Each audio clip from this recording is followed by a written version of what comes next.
Esse vlog começa de um jeito meio inesperado pra nós.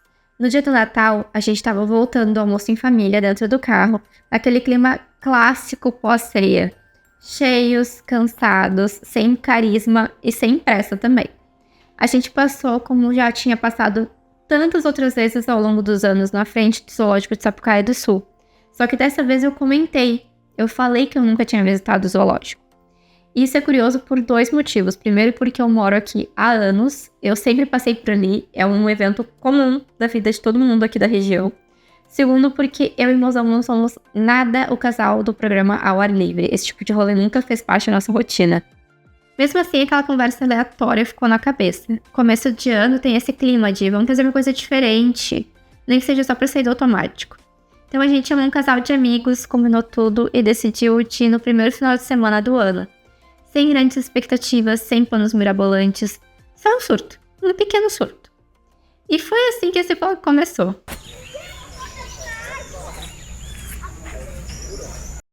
Nós somos de carro e a entrada funciona com uma taxa única por veículo. Também tem a opção de pedestre, mas eu acho que o veículo vale mais a pena, porque a entrada de pedestre é bem longa e não vai ter que caminhar bastante para chegar na visitação. O carro já te deixa mais pertinho. Até o dia que eu tô gravando esse voiceover, a entrada é de R$50 por veículo. Então, pode ter um casal ou pode ter 5 pessoas, é o mesmo valor. Dá pra entrar tranquilo, estacionar lá dentro e fazer o passeio numa boa. O parque é grande, bem arborizado, isso já muda bastante a experiência, principalmente pra quem, como a gente, não tem tanto costume de fazer esse tipo de programa. Nesse caso que nem eu também. Ela é nova. Bem jovem. E aí tu leva Peleza, ela se esconde bem na matemática. Por que ela se alguma coisa? Ela tá caçando algum bichinho que ela tá enxergando. Que bonitinho. Tem várias áreas com sombra, famílias deitadas na grama. E em vários momentos tu tá caminhando. E tem um monte de pavão solto, andando ao teu redor. Junto contigo. Eles praticamente são os donos do zoológico, tá? Tem muito pavão. É uma cena meio inesperada, bem diferente do que a gente imagina antes de ir. Aqui na região é bem comum as crianças irem no zoológico com a escola. Muita gente comenta que foi várias vezes quando era pequena. Eu não sei exatamente porquê, mas as minhas turmas nunca foram. Então, de certa forma, essa visita também teve um gostinho de primeira vez atrasada, quase como recuperar algo que eu não vivi na infância. E acho importante comentar isso porque muita gente ainda associa zoológico apenas a ideia de animais em cativeiro. O zoológico de Sapucaia também funciona como um centro de educação ambiental, conservação da fauna e acolhimento. Muitos dos animais que vivem ali não foram retirados da natureza para exposição, mas sim resgatados de situação de risco, como o tráfico ilegal, acidentes ou maus tratos. São animais que, infelizmente, não têm condições de voltar ao seu habitat natural, e o zoológico acaba sendo esse lugar de cuidado, tratamento e proteção. Existe toda uma equipe de profissionais, veterinários, biólogos e tratadores que cuidam da saúde, da alimentação e do bem-estar desses animais. E, gente, os pavões amam os tratadores, porque quando passa o carro da equipe do zoológico, eles gritam um monte, eles fazem uma algazarra, uma barulheira. E é chocante de ver assim, eu não sabia nem que o pavão fazia tanto barulho. Eu vou dizer uma coisa pra vocês, a arara também é privilegiada. Tem a vermelha lá, ó. É que ela tem muito... Tem uma azul clara com tem uma amarela aqui. Lá. Ela tem muita lábia. Ela conseguiu um espacinho melhor pra... É que ela fez filme, né? Então... É, ela fez filme. Ela fez o Rio. Mas é bonito. O que é? É isso aí mesmo. Além disso, o parque desenvolve ações de conscientização ambiental, especialmente para crianças, mas também para adultos que visitam o espaço. Isso muda bastante a forma como a gente enxerga o passeio. Não é só observar, é entender, aprender e criar uma conexão com a diversidade de espécies que existem por aí e com o impacto do ser humano sobre elas. Uma dica importante para quem pensa em visitar é ir cedinho. De manhã, os animais costumam estar mais ativos, principalmente por causa do horário de alimentação, e o sol ainda não está tão forte. A caminhada fica mais agradável e a experiência rende muito mais. Vale levar protetor e repelente, porque não tem como comprar lá dentro.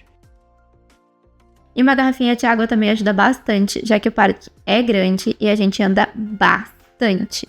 E tem vários pontos para reabastecer a garrafinha ao longo do caminho. A gente ficou no zoológico até mais ou menos umas 2 da tarde. E a gente já tava bem cansado, mas com aquela sensação boa de ter feito alguma coisa diferente da rotina. Então a gente resolveu esticar o passeio e ir até Gravataí, que é uma outra cidade aqui da região metropolitana, para tomar um café. Bem senhores que nós somos. Acabamos conhecendo o Escotino, que a gente já tinha passado na frente, mas não tinha entrado. Eu pedi um cappuccino de caramelo e uma torrada de parma com brie, que estavam deliciosos. Eu já quero voltar para comer de novo, porque eu tô com saudades.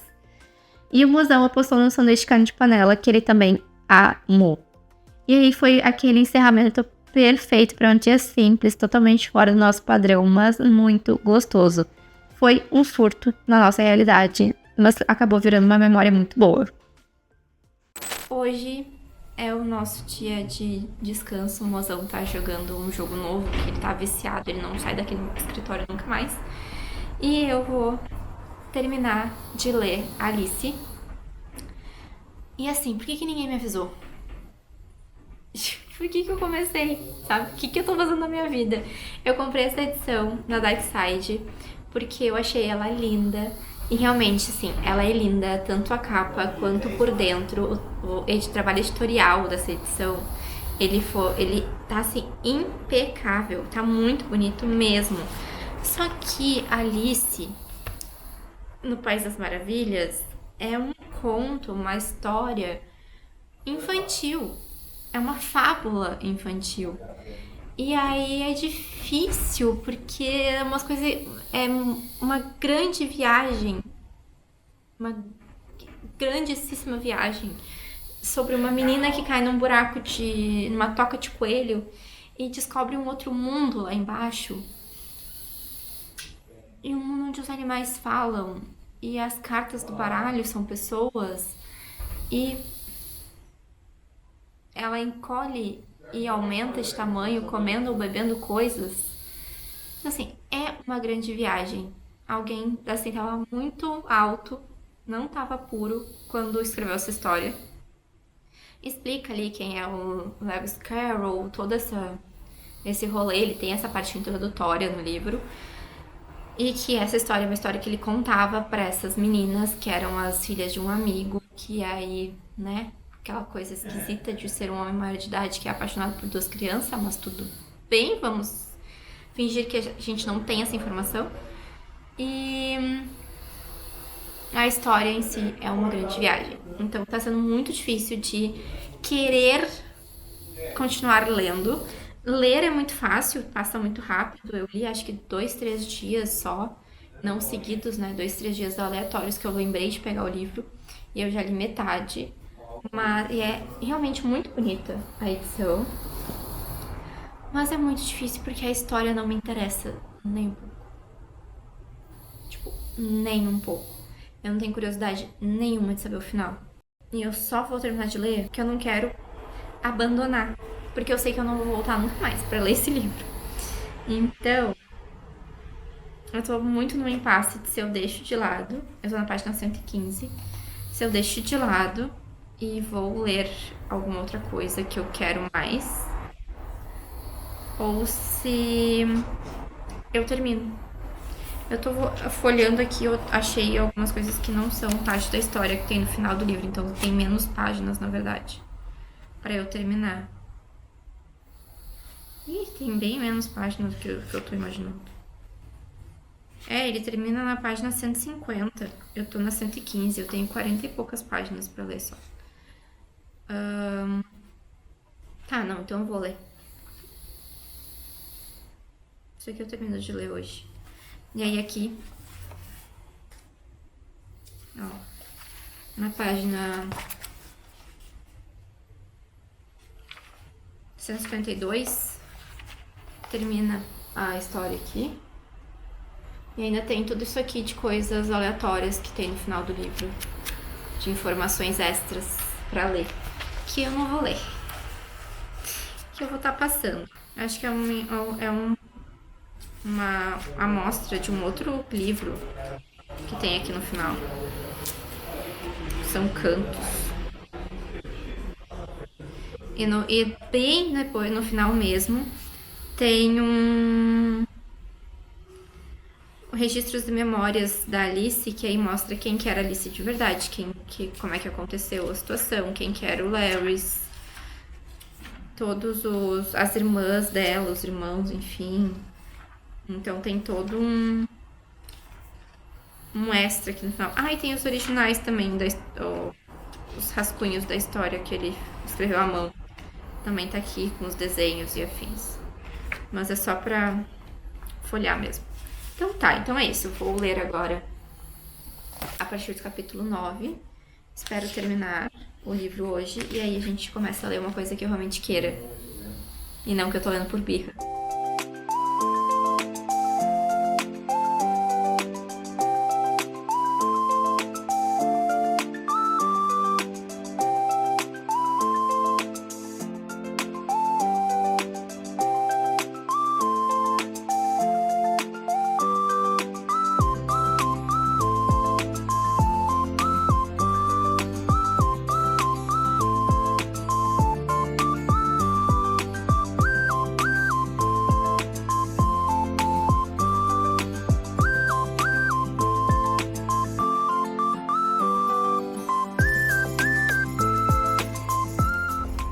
Agora são 3h10 e eu terminei de ler Alice.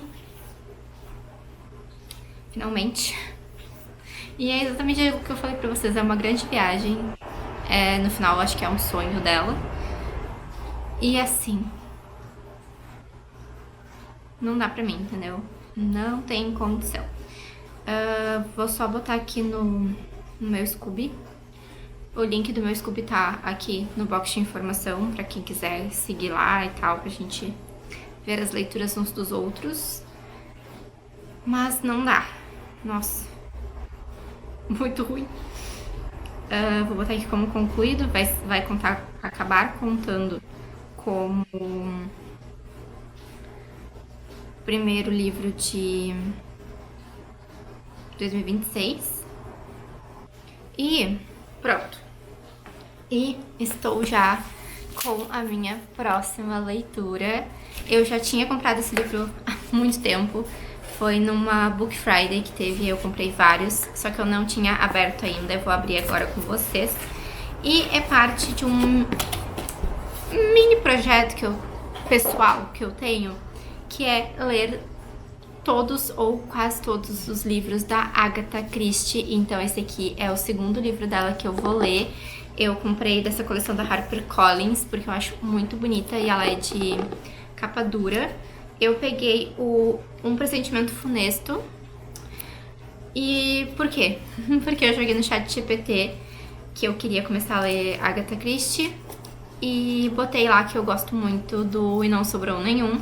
E perguntei quais outros livros dela eram parecidos pra eu ir, né, me acostumando com a escrita e tal. E aí o chat sugeriu este aqui, surgiu uma lista e eu escolhi esse aqui pra ser o primeiro. Então vou começar a ler ele pra ser oficialmente a primeira leitura de 2026. Mas tecnicamente foi Alice, porque eu terminei Alice agora, né? Eu já tinha começado a ler no ano passado, mas terminei só agora. Tirando do plastiquinho.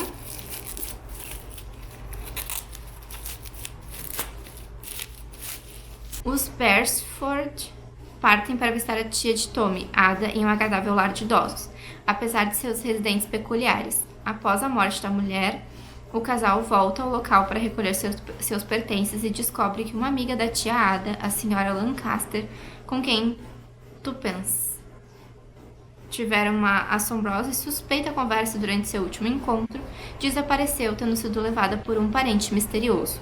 Determinada a encontrar a velhinha para discutir um quadro presenteado por ela, a tia Ada, a investigação de Tuppence a leva a um estranho vilarejo onde supostamente nada acontece, mas cujo passado tem muito a esconder. Olha, gente, gostei. Um caso de Tommy e Tuppence. Publicado originalmente em 1968. Vou começar a ler agora. E aí conto mais pra vocês conforme eu for avançando. Mas essa edição também é bem bonita, tá?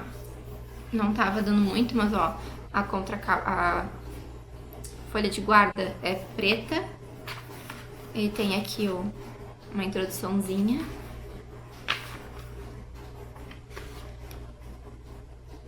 Quando que foi?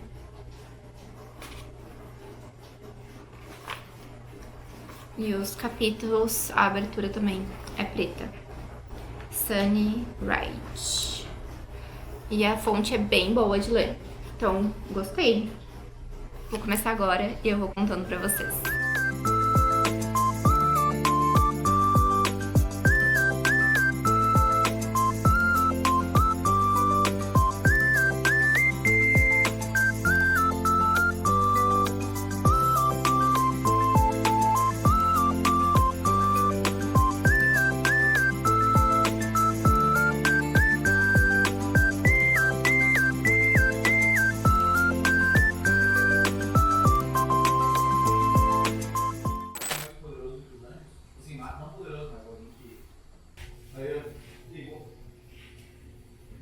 É o Gustavo live action aí, ó.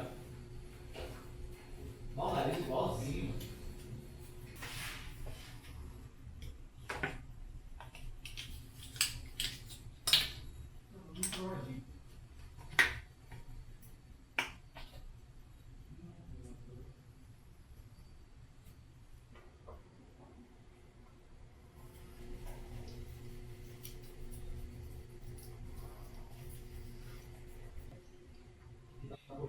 A pessoa, toda vez que nasce com a vida dela, tem que ver uma vida.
E aí, galera, vim fazer o lanche, ó. Choveu, eu vim de fone, só que aqui na cozinha eu não pego fone, porque é muito longe do meu computador. E eu vou fazer nosso lanchinho, mas olha aqui, ó.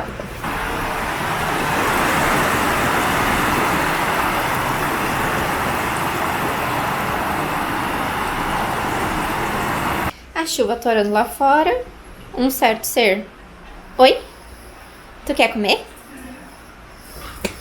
É isso que tu quer? Por isso que tu tá na minha volta? É? Vamos, papá? Vamos? Então vamos.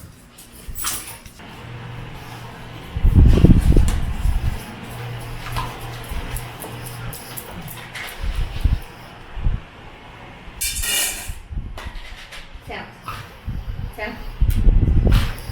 Fica.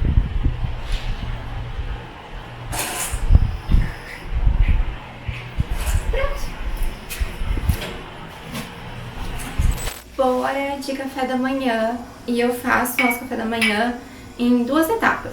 Primeiro, creatina, que eu uso essas xicrinhas, a do mozão e a minha. Essa parte é completamente opcional, mas eu misturo junto a vitamina C. E eu sei que pode ser um baita placebo que não funciona, que é só uma coisinha sabor laranja, mas eu boto junto por via das dúvidas, porque a gente tava ficando muito doente, aí eu comecei a botar. Mas não é sempre que eu boto também, às vezes a gente toma só a creatina pura. E a creatina que a gente usa é essa da Max, é a 100%, a creatina comum da linha regular, não tem adição de sabor, não tem nada, é só creatina pura mesmo. E tá até lacrado, esse aqui eu acabei de comprar, veio ontem. E aí, vamos abrir. Ó, ela vem assim. Só creatina mesmo. E o whey que eu vou tomar esse mês é esse aqui. Esse mês, dura 15 dias esse pacote. É o de chocolate do 100% whey da Max também. Eu compro sempre essa linha, de preferência essa linha azul da Max, que é a 100% whey. Mas de vez em quando eu vario naqueles sabores e eu compartilho aqui com vocês. Mas no meu dia a dia mesmo, aqui é assim, na dúvida, é uma dessas daqui que eu compro. Normalmente é de chocolate ou de cookies and cream, mas de preferência o de chocolate é o mais comum, porque é o que o mozão gosta também. Então, pelos próximos 15 dias, vamos tomar esse aqui.